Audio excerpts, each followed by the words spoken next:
अस्सलामुअलैकुम नाज़रीन, आप सबको Urdu novel HR entertainment channel में खुशामदीद। आज की ये दास्तान का नाम चिराग़ मोहब्बत है। इसमें दो अहम किरदार हैं, पहला अरमान, दूसरी हिना और तीसरा DZ। ये कैसे?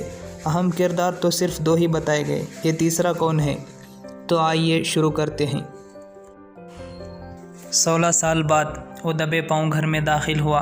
अंदर हाल में दाखिल हुआ तो अंधेरों ने इस्तकबाल किया।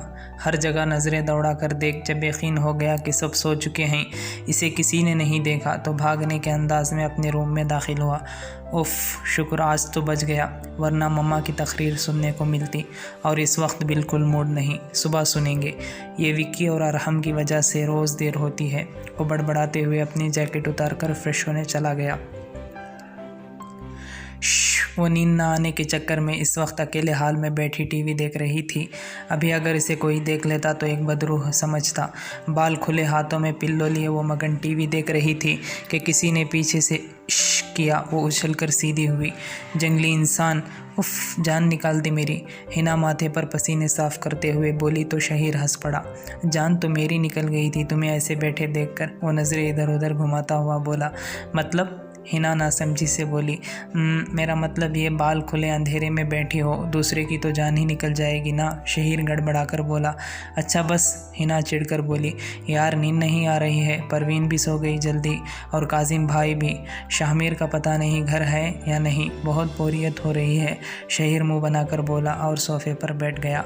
हाँ यार, ये देखो हॉरर मूवी आ रही है, आ जाओ दोनों देखते हैं। हिना बोलकर सोफे पर बैठी। शहीर, परवीन और हिना की बहुत बनती थी। शहीर से इसलिए क्योंकि वो बस 1 साल बड़ा था इन लोगों से और एक ही यूनिवर्सिटी में भी तीनों पढ़ते थे। शाहमीर और काजिम हिना के बड़े भाई थे और ज़्यादातर अपने काम में ही होते थे। यार भूख लग रही है, शहीर फिर बोला। एक तो तुम्हारे रोने ख़त्म नहीं होते, हिना चिढ़कर बोली। एक काम करते हैं, पिज़्ज़ा मंगवा लेते हैं, शहीर मोबाइल निकालते हुए बोला। तो हिना के पिज़्ज़ा के नाम पर आंखें चमकी, जिसे देखकर शहीर मुस्कुराया। लेकिन बाबा, बड़े अब्बू या भैया को पता चला तो लास्ट टाइम उन्होंने मना किया था कि रात बाहर से कुछ नहीं मंगवाना। हिना परेशान होकर बोली। अरे नहीं पता चलेगा, मैं हूँ ना, शहीर ने बोलकर ऑर्डर लिखवा दिया। थोड़ी ही देर में ये लोग मूवी के साथ पिज़्ज़ा से भी लुत्फ़अंदोज़ हो रहे थे। अभी मगन बैठे ही थे कि कदमों के चाप पर दोनों ने मुड़कर पीछे देखा तो उछलकर खड़े हुए। सामने ही चेहरा पर सख्ती लिए शाहमीर खड़ा था। वो शायद अभी आया था। क्या कर रहे हो तुम दोनों इस वक्त? शाहमीर सख्त लहजे में बोला। वो भैया, नींद नहीं आ रही थी, हिना बोली। पूरे घर में शाहमीर का अलग मुकाम था और अरमान इन लोगों के लिए जल्लाद से कम ना था। इनकी फैमिली के हिटलर बखौर हिना के। इंसान ही होना, उल्लू के रिश्तेदार तो नहीं होना, शाहमीर बोला। नहीं भैया, बस हिटलर और जल्लाद के रिश्तेदार हैं। हिना की ज़बान फिसली और शहीर ने पेशानी पर हाथ मारा।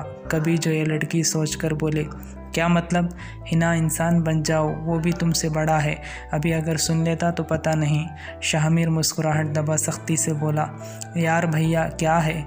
हिना चिढ़कर बोली और सोफे पर बैठ गई। तुम क्या कर रहे हो और तुम्हारी बहन कहाँ है? शाहमीर नज़रें इधर उधर करता शहीर से बोला। वो भाई, नींद नहीं आ रही थी इसलिए नीचे आ गया और परवीन सो रही है और वो आपकी भी तो बहन है, शहीर बोला। अल्लाह ना करे वो मेरी बहन हो, शाहमीर बड़बड़ाया।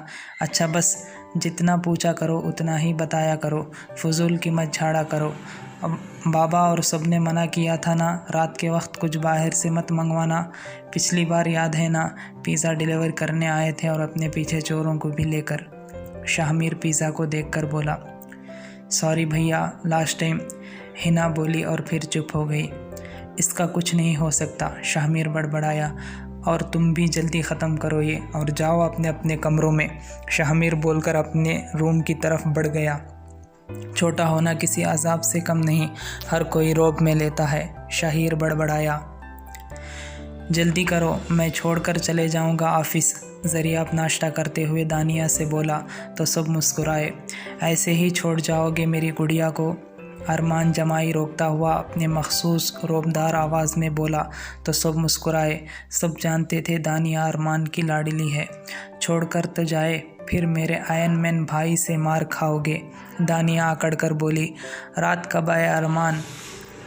सिद्रा बोली तो सब ने अरमान को देखा। ये रोज़ का था, रात अरमान का देर से आना और फिर सिद्रा से बातें सुनना। अहाद अरमान का बाप कुछ नहीं बोलता था। अरमान को आ गया था। अरमान जूस का गिलास उठाकर बोला, कब? सिद्रा पूछी। सुबह से पहले, रात के बाद। अरमान मजाकिया तरीक़े से जवाब देने लगा तो सब मुस्कुराहट दबाए प्लेट पर झुक गए। अहाद, आप देख रहे हैं इसे, किसी की नहीं सुनता ये नहीं कि फ़ारिग वक्त में आपके साथ ऑफिस ज्वाइन कर ले। सिद्रा चिढ़कर बोली। यार क्या हो गया, बच्चा है। अहाद मुस्कुरा कर बोला तो अरमान ने अहाद को आंख मारी। बच्चा है? 30 साल का नौजवान बच्चा है? सिद्रा सदमे में बोली। मेरे लिए तो है। अहाद बोलकर नाश्ता करने लगा। बाबा, आपने मेरी नावल्स की बुक उठाई थी तो वापस तो कर दिया करें। दानिया याद आने पर जामिन से बोली तो सब ने जामिन को देखा। वो किसियाना हुआ। कुछ पेट में नहीं रहता तुम्हारे, ये हमारा सीक्रेट था। जामिन दांत पीस कर बोला तो अरमान और ज़रियाब का क़हक़हा बुलंद हुआ। अरीबा और अहाद ने सर हाथों में लिया। चाचू, यार आप बहुत ग्रेट हो। वैसे कौन सा नावल पढ़ रहे थे? अरमान शरारती से बोला। वैसे कभी कभी ही मूड में होता था। बस यार, बहुत ही सैड नावल था। एंड में हीरो मर गया। उफ, बेचारी हीरोइन कितना रोई। उसे फील करके मुझे भी रोना आ गया।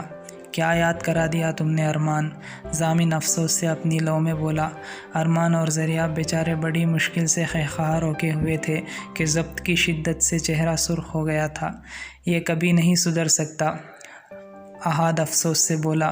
और हाँ, शाम हम लोग नादिरा के घर जा रहे हैं। अहाद याद आने पर बोला। क्यों? अरमान संजीदगी से बोला। पता नहीं इसे क्या मसला हो गया था।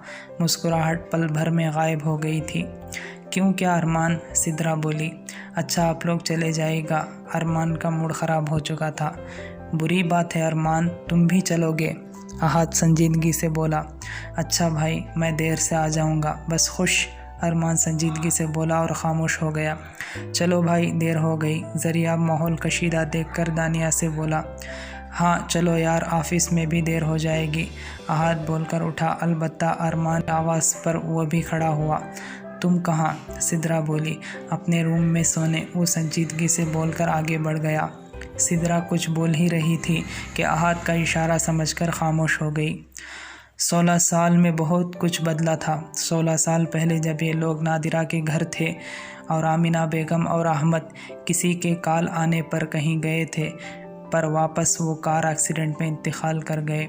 वो किसकी कॉल थी किसी को नहीं मालूम और सब भूल भी गए थे इतने बड़े हादिसे के बाद। लेकिन अरमान अपने दादा दादी के इंतकाल के बाद बहुत खामोश और संजीदा, चिड़चिड़ा, हर वक्त गुस्से का हावी रहता। बहुत अरसा लगा उसे कुछ ठीक होने में, लेकिन कुछ साल से वो बहुत ही ज़्यादा सर्द महर रूड और संजीदा हो गया था। ये सब कुछ अरसे पहले अचानक हुआ था। ऐसा क्या हुआ था किसी को नहीं मालूम। सॉरी, अब दोबारा ये गलती नहीं करूँगा, बिल्कुल नहीं, प्लीज़ आखिरी बार माफ़ कर दो, वो शख्स इसके कदमों में गिड़गिड़ाते हुए बोला। लेकिन इस बेरहम शख्स को रहम ना आया और एक किक मारकर उसे दूर किया। डीजेड किसी को दोबारा मौका नहीं दिया करता, वो गुर्रा कर बोला तो साथ खड़े मुलाजिम भी काम गए। क्या किया जाए इसका? ये 3 चीज़ें तुम्हारे सामने हैं। अब इतना तो तुम्हें हक़ है कि तुम बता सको किस तरह मरना पसंद करोगे, वो मुस्करा कर बोला।